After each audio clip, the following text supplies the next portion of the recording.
Happy Asmara umumkan sudah dilamar saat konser, reaksi Gilga Shahid tersorot. Hubungan asmara sesama penyanyi Jawa Happy Asmara dan Gilga Shahid sedang jadi sorotan publik. Tak lagi malu-malu umbar kemesraan di hadapan publik, kini mantan pacar Denny Caknan tersebut blak-blakan mengaku sudah dilamar. Hal tersebut terungkap dalam sebuah video yang viral di TikTok saat pelantun lagu Rungkat itu sedang konser di hadapan penonton. Ditemani oleh Gilga Shahid, wanita berusia 25 tahun itu menghibur penonton dengan melantunkan beberapa pantun SBLM bernyanyi. Mulanya, Happy menyinggung soal hubungan tanpa status, namun belakangan ini ia sudah mengaku dilamar. Bahasa Jawanya kuda itu jaran.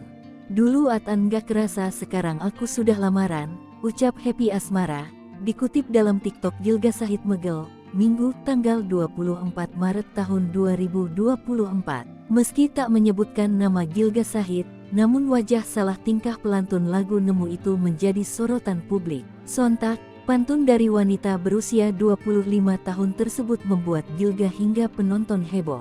Terlihat dalam video itu, Gilga Shahid yang berdiri di samping panggung langsung bersembunyi hingga memberi kode pada temannya untuk diam. Tak ayal, video tersebut pun lantas viral hingga menuai komentar dari para fansnya.